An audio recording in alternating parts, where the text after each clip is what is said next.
à tous et bienvenue pour cette nouvelle vidéo où je suis hyper heureuse de vous retrouver, et ce pour deux raisons. La première, c'est parce que c'est une vidéo que je vous ai un petit peu teasée précédemment, mais aussi et surtout c'est parce que c'est une vidéo que j'imaginais faire depuis très longtemps et le moment est enfin venu. J'ai enfin lu Le Seigneur des Anneaux de Tolkien et le moment est venu d'en parler.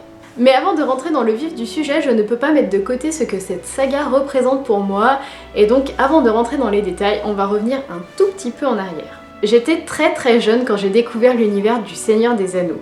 J'étais en 6ème quand je suis allée voir Le Retour du Roi au cinéma, mais j'étais encore plus jeune quand j'ai découvert La Communauté de l'Anneau et Les Deux Tours.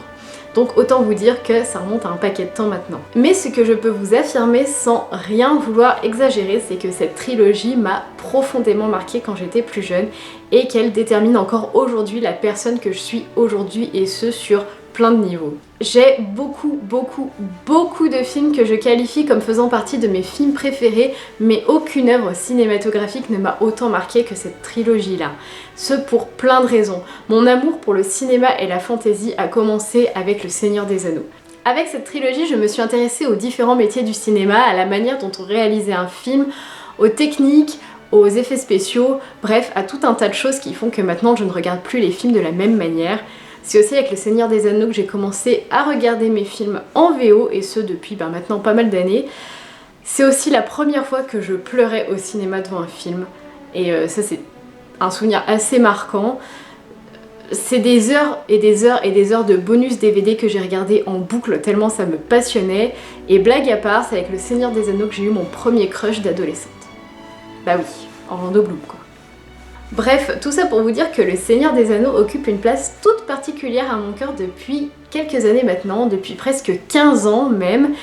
Et pourtant, je n'avais toujours pas lu les livres, et ce pour une raison toute bête, c'est qu'à chaque fois qu'on me parlait des livres, on utilisait des termes très peu flatteurs, comme c'est chiant, c'est comme lire du Proust mais avec des elfes et des nains, c'est ultra chiant, 100 pages pour décrire les pieds des hobbits, c'est abusé, c'est long, c'est soporifique, c'est chiant, c'est chiant, c'est chiant. J'ai tellement entendu ces discours venant de plusieurs personnes différentes que j'ai fini par y croire, et donc je ne me suis jamais penchée sur les livres. Mais au fond de moi, j'avais quand même un petit syndrome de l'imposteur, j'avais l'impression que je ne pouvais pas être pleinement fan du Seigneur des Anneaux tant que je n'avais pas lu les livres. Mais pour moi, c'est une lecture ambitieuse, complexe, et je voulais vraiment attendre le bon moment pour me lancer. Et ce bon moment, il est enfin venu. J'ai passé les premiers temps de mon été, j'ai pris mon courage à deux mains et je me suis lancée dans cette lecture. La petite ironie du sort, c'est que ces mêmes personnes qui m'ont découragée de lire la trilogie se sont étonnées quand j'ai commencé à lire La Communauté de l'Anneau, car pour elles étaient persuadées que c'était une trilogie que je pouvais compter parmi mes lectures depuis très longtemps. Il m'aura fallu 3 semaines à peu près pour lire la principale trilogie de Tolkien, qui a été publiée en 1954 et 1955. 63 ans après leur parution et après tous les commentaires désobligeants que j'ai entendus, j'avais quand même une sacrée appréhension avant de commencer ma lecture. Et pourtant, je me suis éclatée, ça a été un pur moment de bonheur. J'ai plongé sans réfléchir dans l'univers de la Terre du Milieu et j'y suis restée jusqu'au bout, totalement haletée parce que j'y découvrais. Ça a été un vrai bon moment de lecture.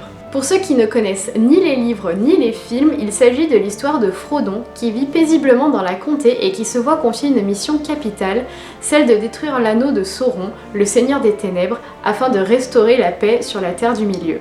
Et pour ce faire, il se retrouve accompagné de toute une communauté composée de 3 autres hobbits de sa région, d'un elfe, d'un nain, de 2 hommes et d'un magicien au nom de Gandalf. Tolkien, c'est quoi ? Tolkien, c'est un style particulier, une écriture riche, c'est un univers complexe, merveilleux, avec ses peuples, ses us et coutumes, ses différentes langues, et une géographie imaginaire, mais qui nous paraît pourtant si réelle tant elle est bien décrite. Alors oui, l'auteur prend le temps de placer son décor et ses personnages, et on y verra des dizaines de pages de description, ce qui peut créer la lassitude chez certains lecteurs, ce que je peux comprendre. Personnellement, moi, ça m'a passionnée. Les fameuses dizaines de pages pour nous dresser la vie de la comté et la vie des hobbits, je les ai trouvées captivantes.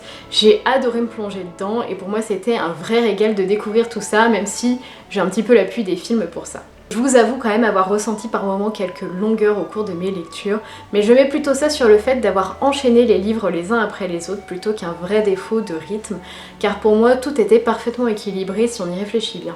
L'écriture est également très belle, pleine de poésie, de lyrisme, il y a beaucoup de descriptions effectivement, il y a aussi des chants.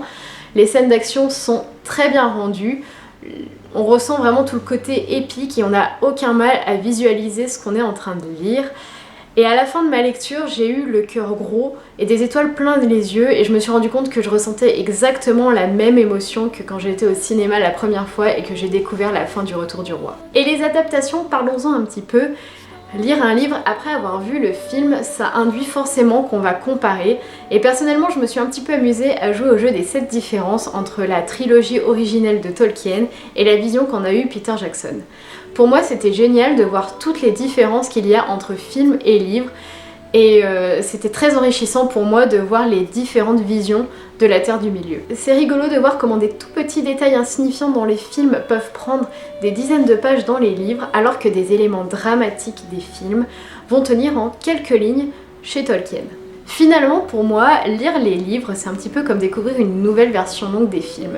Je risque de pas me faire beaucoup de copains en disant ça, et je pense que mon amour pour les films va tronquer un petit peu mon jugement, mais je trouve personnellement que Peter Jackson a très bien adapté Le Seigneur des Anneaux, et ce sur plusieurs niveaux. Je trouve qu'il a vraiment cerné ce qu'il fallait garder dans ses films, ce qu'il fallait écourter ou enlever, et malgré tout il reste très fidèle au livre d'origine, au texte d'origine, parce qu'il faut bien se l'avouer, même si l'écriture est très belle, certains dialogues paraissent un petit peu désuets aujourd'hui. Pour finir, si vous aimez la fantaisie, les récits épiques et les épopées grandioses, alors foncez et n'attendez pas qu'on vous décourage de lire un livre, ça serait vraiment dommage. Ce n'est pas aussi soporifique qu'on pourrait l'imaginer, c'est un récit qui est captivant, qui est beau, c'est une très belle lecture qui est fondatrice dans ce qu'on peut lire dans les récits de l'imaginaire aujourd'hui. Bref, Le Seigneur des Anneaux, je pourrais étirer cette vidéo encore très longtemps, mais je risque de manquer un petit peu de superlatifs. Lisez Le Seigneur des Anneaux. Vraiment. Et en ce qui concerne le reste de l'œuvre de Tolkien, je pense bien sûr m'y mettre un jour, peut-être pas tout de suite, mais j'aimerais vraiment beaucoup lire Le Hobbit, Le Silmarillion et tout ce qui touche de près ou de loin à la Terre du Milieu. Pour beaucoup, c'est peut-être une lecture qui veut pas dire grand-chose, mais pour moi, ça sera une lecture qui restera marquante, tant pour le temps que j'ai mis à la lire que pour ce que j'y ai découvert. Le Seigneur des Anneaux, maintenant il y aura définitivement un avant et un après cette lecture. Je regrette pas du tout de m'être lancée et j'espère vraiment vous avoir donné envie de découvrir cette saga. Cette vidéo est désormais terminée et j'espère qu'elle vous aura plu. Mine de rien, elle aura été assez personnelle en ce qui me concerne, mais je pense que c'était nécessaire pour vous dire tout l'amour que je porte au Seigneur des Anneaux. D'ici là, je vous laisse et je vous retrouve très vite pour vous parler des lectures qui jalonnent encore mon été. D'ici là, bouquinez bien, portez-vous bien et à très vite.